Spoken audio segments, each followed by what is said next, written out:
Olá pessoal, aqui é o professor Bernardo, seguindo com as aulas de fisiologia humana. Nesta aula veremos a terceira e última parte do sistema renal.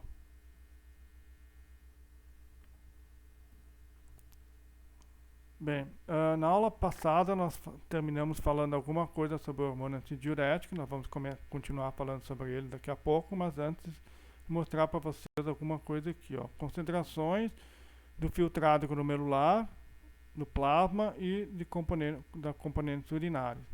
Então veja aqui que o filtrado glomerular ele é muito parecido com o plasma, certo? Veja aqui as concentrações são muito semelhantes com a do plasma, certo? E a urina então aí já tem menos sódio, tem bem mais potássio, né?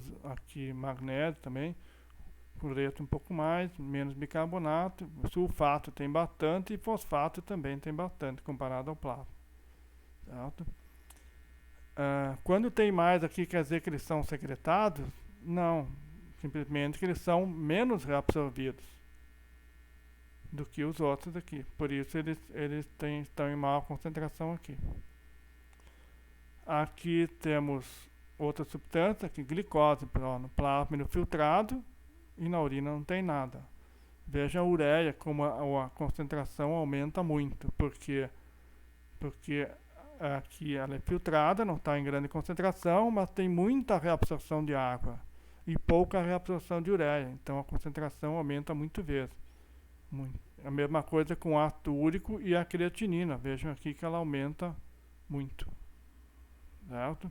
Tem a ver então que a água é reabsorvida do filtrado, mas essas substâncias são menos reabsorvidas, por isso fica uma concentração muito mais alta.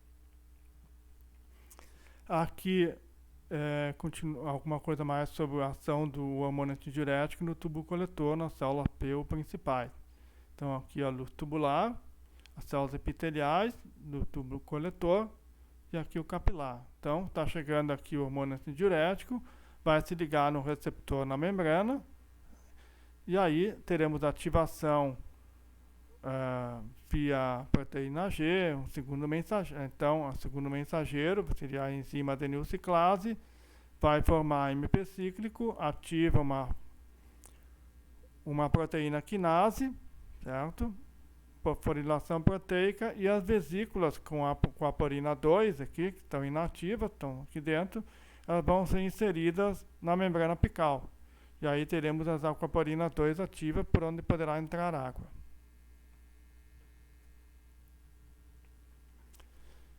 Bem, o que o hormônio antidiurético faz? Ele permite variar, então, a concentração de urina dependendo da necessidade da pessoa, tá? Então, aqui, ó, antidiurese. Então, seria o antidiurético, quer dizer que ele diminui a diurese, a perda de água.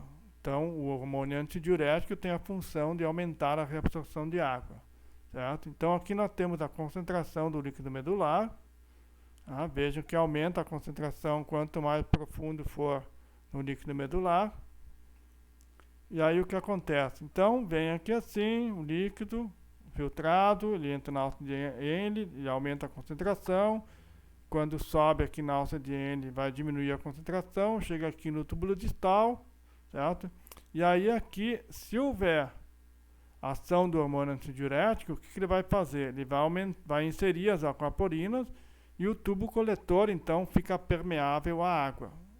Então, aqui, ó, a 100, aqui é mais concentrado, por osmose, a água é reabsorvida. Vai nas partes mais profundas da medula, que estão mais concentradas, vai reabsorvendo água e vai igualando a concentração com o líquido medular. E sai, então, na mesma concentração do líquido medular, na região aqui, e em maior concentração e em menor quantidade. Então, está havendo uma economia de água. Agora, se a pessoa precisar eliminar a água, né, se o líquido, se o fluido corporal ou o líquido extracelular estiver muito diluído, o que vai acontecer? Até aqui, assim, o processo é o mesmo, certo? Mesma concentração aqui, ó, em torno de 100. Só que aí o que está acontecendo aqui? Não tem hormônio antidiurético, O tubo coletor não tem aquaporina 2 inseridas na membrana apical, ele fica impermeável à água, né? Então não entra água aqui, ó, não sai água, perdão, por difusão, por osmose. E aí, o que acontece é o quê? Um pouquinho de íons ainda vai ser reabsorvido no tubo coletor e a urina sai bastante diluída e em grande quantidade. Então, com hormônio antidiurético, urina concentrada e em baixa quantidade. Sem hormônio antidiurético, urina diluída e em alta quantidade, comparativamente. Bom, a regulação do volume e da concentração do líquido extracelular. O volume extracelular, a pessoa procura manter constante mesmo com a ingestão de variável de água, de, por exemplo, 1 a 4 litros por dia de água. Água ou líquido, né? Agora, se a ingestão é muito baixa, menos de 500 ml por dia, não vai compensar as perdas. Então, vai ocorrer uma desidratação. A pessoa fica desidratada. 500 ml em determinadas condições, certo? Pode ser que precise ingerir mais que isso.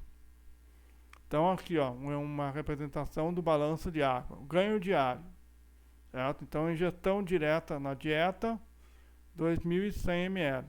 No mínimo, teria que ter uns 400 ml, perdão.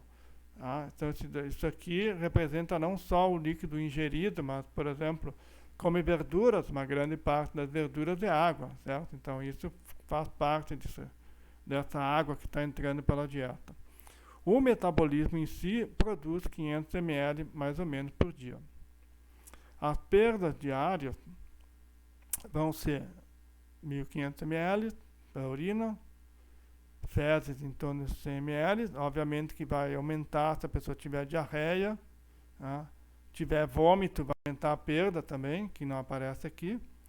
Na pele, em torno de 500 ml e nos pulmões, em torno de 500 ml por dia.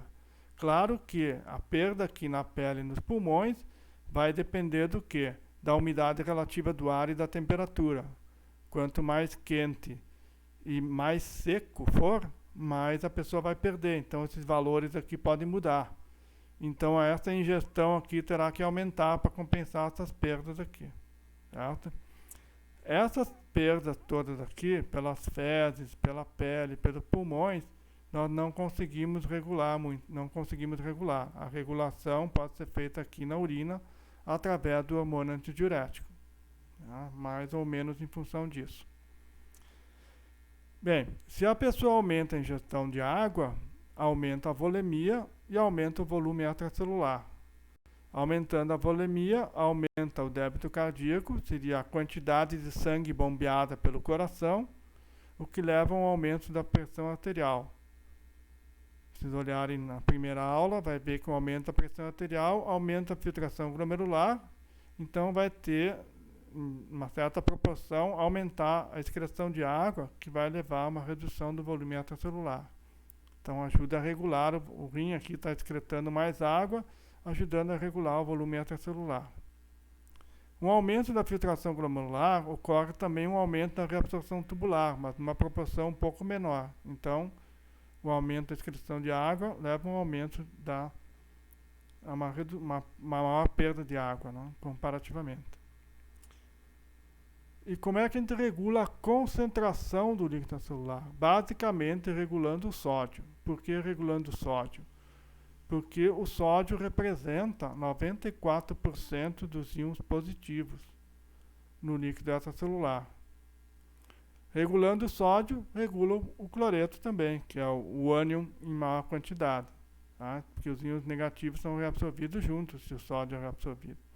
Então, o sódio basicamente determina a volemia e, consequentemente, a pressão arterial.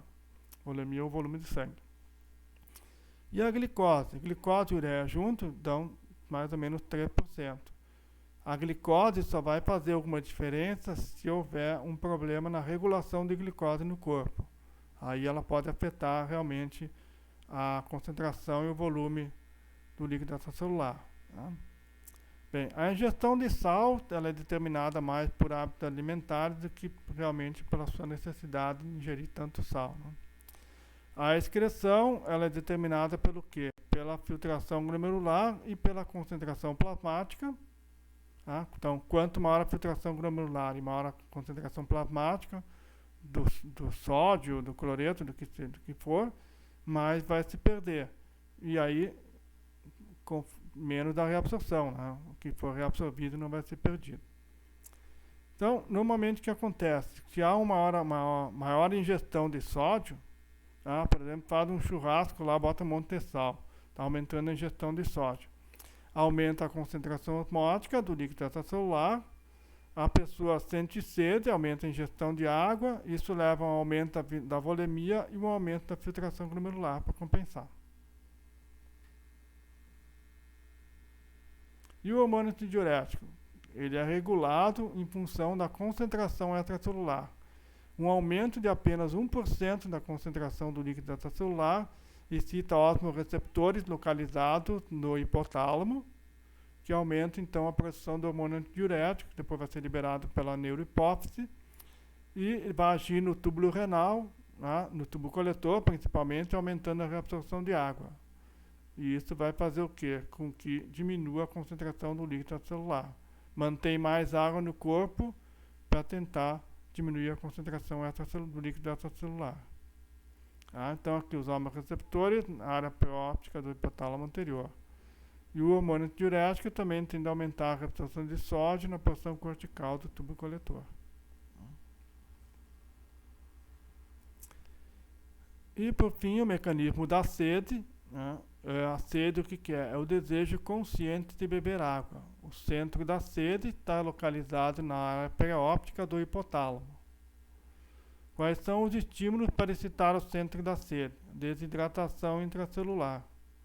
Ou seja, um aumento da concentração extracelular de 4 miliosmoles por litro, que é mais ou menos 1%, que nós vimos no diapositivo anterior, é suficiente para excitar o centro da sede. A angiotensina 2 também estimula o centro da sede.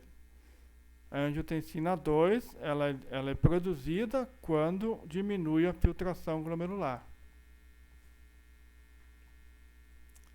Uma redução da volemia de mais ou menos 10% e do débito cardíaco, a quantidade de sangue bombeado pelo coração, ativa baroreceptores, receptores de pressão, que vão estimular o centro da sede e aumentar a liberação, a produção de angiotensina 2. Secura da boca e parte superior do esôfago também estimula o centro da sede. Perdão.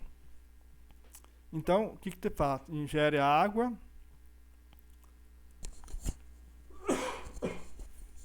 Essa ingestão de água vai distender o estômago. Vai dar um alívio da sede. Mas a concentração já voltou ao normal? Não, não voltou ao normal. É basicamente o que for ingerido vai ser uma previsão da quantidade de líquido necessária para a concentração do líquido celular voltar ao normal. E aí, depois de 30 a 60 minutos, se essa quantidade ingerida não for suficiente, volta então a sede, a vontade de ingerir um líquido. Certo? Então, com isso terminamos a aula.